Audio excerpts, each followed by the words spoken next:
17 numerical देखते हैं। देखो 17th न्यूमेरिकल में क्या बोल रहे हैं, फाइंड द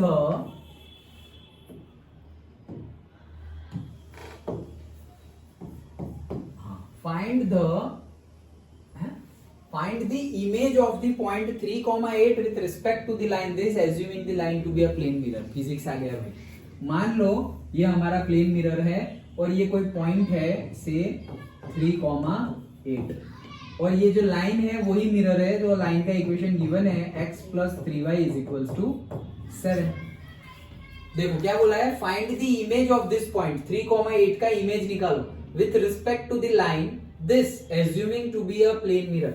प्लेन मिरर है, plane mirror physics class 10। Okay, plane mirror क्या था हमारा कि उसकी कैरेक्टरिस्टिक्स थी ना सारी, कि वो इन्वर्टेड होता है, मतलब तुम यहाँ से राइट का खड़ा करोगे हाथ तो लेफ्ट में खड़ा होगा वहां पे। फिर मिरर से तुम ऑब्जेक्ट जितने डिस्टेंस पर है, इमेज भी मिरर के अंदर उतने ही सेम डिस्टेंस पे होगा। याद आया?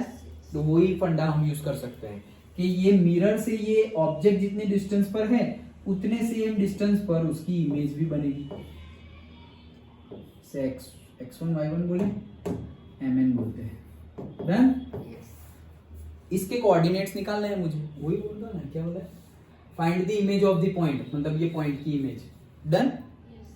ओके, तो ये जो है वो मेरा मिरर है और ये है। ओके ठीक है, चलो अब कैसे सॉल्व करें इसको कि भाई ये जो पॉइंट है दैट पॉइंट और ये एज अ मिरर वर्क करेगा।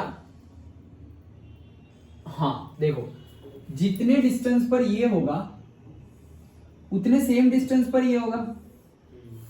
करेक्ट? वो तो हमारी प्लेन मिरर की प्रॉपर्टी है। तो जितने डिस्टेंस पर ये मिरर से दूर होगा ऑब्जेक्ट, उतने ही डिस्टेंस पे मिरर से इमेज भी दूर होगी। ओके, तो ये डिस्टेंस और ये डिस्टेंस, मतलब अगर मैं ये दोनों को जोड़ दूं, अगर ये दोनों को ये दोनों को अगर मैं ऐसे जोड़ दूं, तो सपोज ये मान लो this is my point P। तो ये पॉइंट P जितना ये डिस्टेंस है उतना ही ये डिस्टेंस है, तो मतलब पॉइंट P तो मिड पॉइंट हो गया ना। जितना ये डिस्टेंस उतना ही ये डिस्टेंस, तो पॉइंट P क्या हो गया, मिड पॉइंट। तो मिड पॉइंट के तो कोऑर्डिनेट्स निकालने हमें आते हैं। इसका m है और इसका 3 है, तो क्या हो जाएगा m + 3 / 2 और ये क्या हो जाएगा n + 8 / 2। डन? निकाल सकते हैं। अब ये पॉइंट P ये लाइन पे भी तो है, तो वहां भी सेटिस्फाई करेगा, वहां सेटिस्फाई करवा लो। तो क्या करें, देखो से पुट करो वैल्यू, x की जगह m + 3 / 2 + 3 और y की जगह n + 8 / 2 that is equals to 7। सो यहां से तो इक्वेशन ही मिलने वाला है, बट कोई बात नहीं, शुरू कर ही दिया है तो खत्म कर देंगे। 3n + 3 8 24 / 2 that is equals to 7। Done?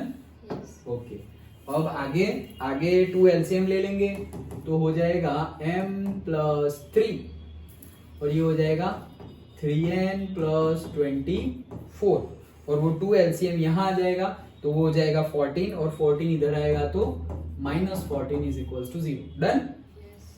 2 LCM लिया तो m + 3 3n + 24, वो 2 ऊपर गया तो 14 और वो इधर आया तो -14। डन? तो हमारे पास एक इक्वेशन मिला, क्या मिला, m + 3n। तो ये भाई साहब 24 में से 14 चले गए तो 10 बाकी रहे, 10 में से 3 है और 13 = 0। अब ये तो हमें एक इक्वेशन मिला है, तो अभी m और n मिले नहीं है, तो अब दूसरा क्या निकाले, दूसरा इक्वेशन हमें चाहिए तभी m और n मिलेगा। तो दूसरा इक्वेशन दूसरा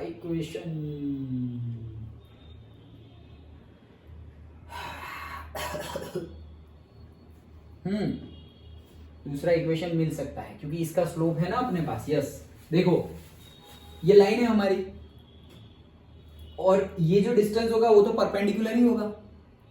ये मिरर है और मैं हूं, यहां से लाइट रे जाएगी तो परपेंडिकुलर ही तो होगी मिरर पर। डन? तो ये क्या है 90 डिग्री, ये 90 डिग्री है, ये 90 डिग्री है। मतलब क्या, मतलब ये बोल रहा हूं मैं कि ये लाइन व्हाइट लाइन का स्लोप और ब्लू लाइन का स्लोप, दोनों परपेंडिकुलर है, दोनों परपेंडिकुलर है तो दोनों के स्लोप का मल्टीप्लीकेशन -1 होगा। तो यहां से स्लोप तो मुझे मिल जाएगा। कैसे, देखो यहाँ का स्लोप क्या मिलेगा, से 3y is equals to -x plus 7 ऐसा ही होगा। ये x उधर गया तो -x और +7 और y is equals to -x/3 plus 7/3।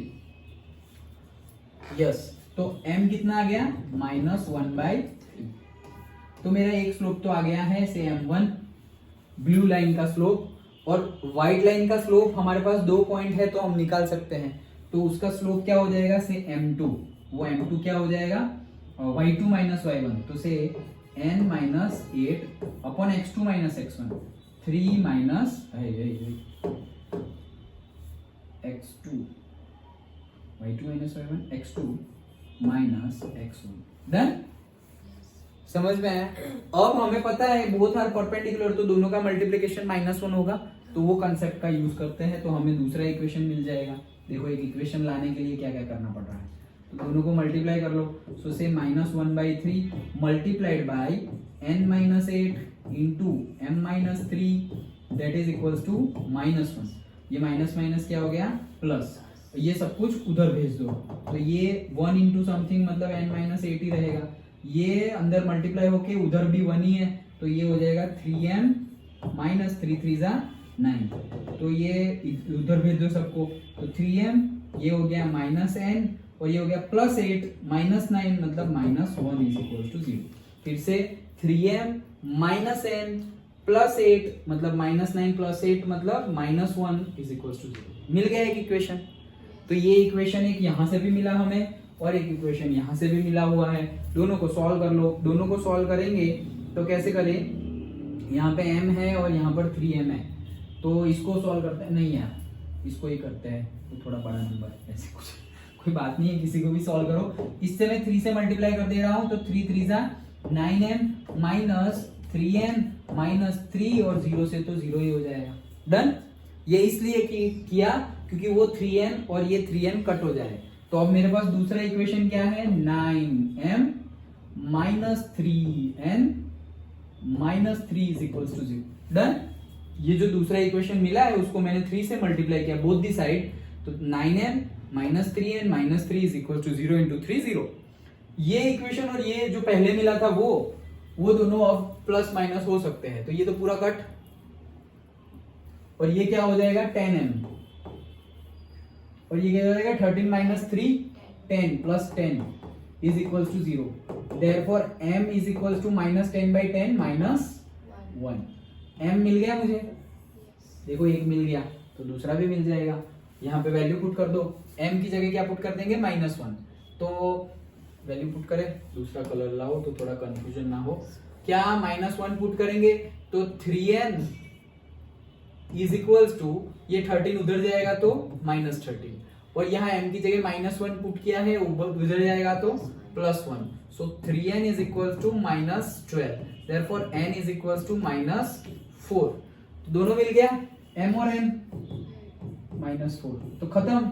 यही तो ढूंढना था, -1, -4। अंडरस्टूड। चेक कर लो आंसर।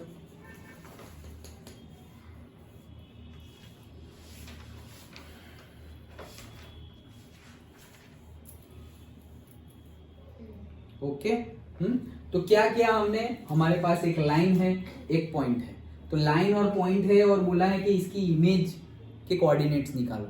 तो सबसे पहले हमने एज्यूम कर लिया और हमने बोला कि भाई अगर ये दोनों को कनेक्ट कर दे तो बीच वाला पॉइंट तो मिड पॉइंट होगा, तो मिड पॉइंट से हमने P के कोऑर्डिनेट्स निकाल लिए। अब P के कोऑर्डिनेट्स निकाले तो ये P पॉइंट तो ये लाइन पर भी है, तो x और y की जगह ये P के कोऑर्डिनेट्स रख दिए, तो मुझे एक इक्वेशन मिला ये m और n के फॉर्म में। अभी दूसरा इक्वेशन होगा तभी हम सॉल्व कर सकते हैं, तो m और n के लिए दूसरा कौन सा इक्वेशन हो सकता है, तो जहां पर भी m और n आ सके वैसे कुछ भी फॉर्मूला यूज करो। हमें पता है कि ये लाइन और ये लाइन परपेंडिकुलर है, क्योंकि जो ऑब्जेक्ट होगा वो प्लेन मिरर के सामने तो 90 डिग्री पे ही होगा ना उसकी रे। ओके, हाँ, अगर कॉनकेव और कॉन्वेक्स है तो 90 डिग्री नहीं होगा। ओके, ये तो प्लेन मिरर है तो उसकी तो डायरेक्टली ही होगा। ओके, तो ये डायरेक्टली होगा तो ये 90 डिग्री, मतलब क्या कि m1 इंटू m2 -1 हो सकता है। ये लाइन का स्लोप और ये लाइन का स्लोप को मल्टीप्लाई करेंगे तो -1 होगा। ये लाइन का स्लोप तो हमें पता चल ही सकता है, ये रहा -1/3। तो इसका स्लोप तो 2 पॉइंट पता है ना, उससे हम निकाल सकते हैं। तो y2 - y1 upon x2 - x1, तो ये स्लोप निकाला। अब दोनों को मल्टीप्लाई करो तो दोनों का मल्टीप्लिकेशन -1 होना चाहिए। सॉल्व किया तो हमें एक इक्वेशन मिला, पहले भी एक इक्वेशन मिला था, अभी एक इक्वेशन मिला, दोनों इक्वेशन को सॉल्व किया तो m और n की वैल्यू मिल गई। डन। ओके।